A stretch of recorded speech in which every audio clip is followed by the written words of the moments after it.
Perkenalkan, nama saya Samuel Pardede. Hai, perkenalkan nama aku Azala Umaira. Nama saya Destriani Permatahati Parhusim. Saya Nurul Aini. Nama saya Ricifati Hayulianto. Perkenalkan, nama saya Yafiah Elmira. Halo, saya Satya Yudhistira. Dan saya Sarina Keila Rizka.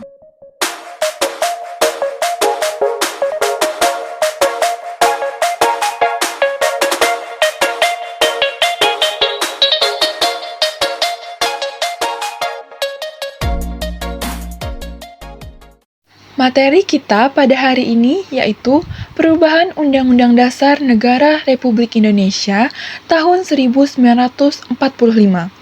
Nah, apa saja sih latar belakang atau alasan Undang-Undang Dasar Negara Republik Indonesia tahun 1945 diamandemen?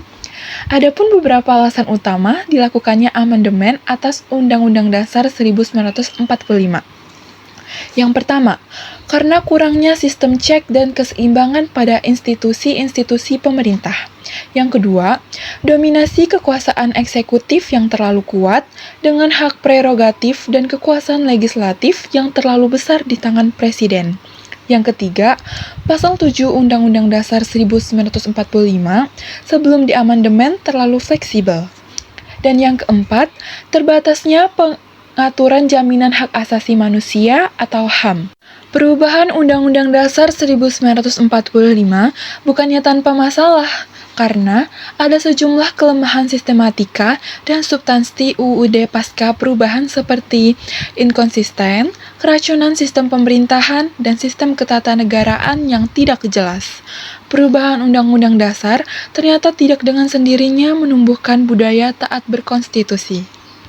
Pada tahun 1998, terjadi reformasi besar-besaran di pemerintahan Republik Indonesia dan pergantian presiden yang baru. Di sini, Undang-Undang Dasar 1945 mengalami beberapa perubahan atau amandemen. Amandemen 1, tanggal 19 Oktober 1999. Amandemen 2, tanggal 18 Agustus tahun 2000. Amandemen 3, tanggal 10 November tahun 2001, dan Amandemen 4, yaitu tanggal 10 Agustus 2002. Nah, kesimpulan yang bisa kita ambil dari penjelasan barusan, yaitu adalah amandemen dilakukan melalui proses mekanisme yang ditentukan dalam Undang-Undang Dasar 1945 itu sendiri, yaitu melalui proses pembuatan rancangan undang-undangan atau RUU yang diusulkan oleh Dewan Perwakilan Rakyat atau DPR dan disetujui oleh Majelis Permusyawaratan Rakyat atau MPR.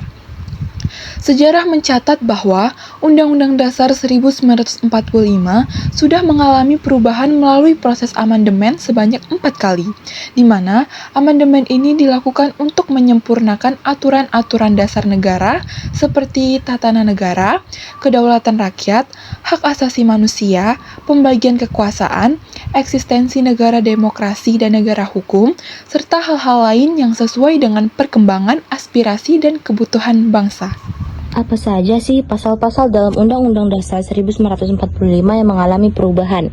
Yang pertama, ada pasal 6 ayat 1, yang kedua, pasal 6B ayat 1 sampai dengan 3, yang ketiga, pasal 8 ayat 1 sampai dengan 4, yang keempat, pasal 11A ayat 1 sampai dengan 2, yang kelima, pasal 18 ayat 1 sampai dengan 7, yang keenam, pasal 18A ayat 1 sampai dengan 2, dan yang ketujuh, pasal 18 ayat 1 sampai dengan 2. Alasan pasal-pasal dalam Undang-Undang Dasar Negara Republik Indonesia tahun 1945 dirubah. Tujuan perubahan Undang-Undang Dasar 1945 untuk menyempurnakan aturan dasar seperti tatanan negara, kedaulatan rakyat, hak asasi manusia, pembagian kekuasaan, eksistensi negara demokrasi dan hukum, dan perubahan tersebut sebagai responsi tuntutan reformasi pada waktu itu.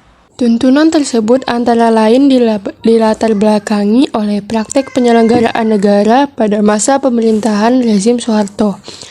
Alasan filosofi, historis, yuridis, sosiologis, politis, dan teoritis juga mendukung dilakukannya perubahan terhadap konstitusi. Selain itu, adanya dukungan luas dari berbagai lapisan masyarakat. Saya akan menjelaskan perbandingan UUD NRI pada tahun 1945 dalam kurung sebelum amandemen dan UUD NRI tahun 1945 dalam kurung setelah amandemen. Sebelum UUD 1945 di amandemen. Yang pertama, pelaksanaan kedaulatan rakyat di Indonesia adalah Majelis Permusyawaratan Rakyat. Ini sesuai dengan bunyi pasal 1 ayat 2 UUD 1945. Yang kedua, sebelum amandemen mencakup bagian pembukaan, batang tubuh, dan penutup. Yang ketiga, kekuasaan tertinggi di tangan MPR dalam kurung dan pada kenyataannya bukan di tangan rakyat. Kekuasaan yang sangat besar pada presiden. Selanjutnya akan dijelaskan oleh Satya. Terima kasih Samuel. Halo, saya Satya Yudhistira. Saya akan melanjutkan apa yang telah dibaca oleh Samuel.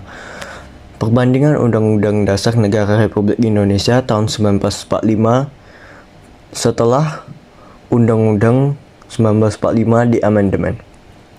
1. Pelaksanaan kedaulatan rakyat di Indonesia dilaksanakan menurut Undang-Undang Dasar. 2. Setelah amandemen, Undang-Undang 1945 membuat pembukaan dan pasal-pasal. 3. Presiden berhak mengajukan rancangan undang-undang dan Dewan Perwakilan Rakyat memegang kekuasaan membentuk undang-undang. Baik, terima kasih semuanya.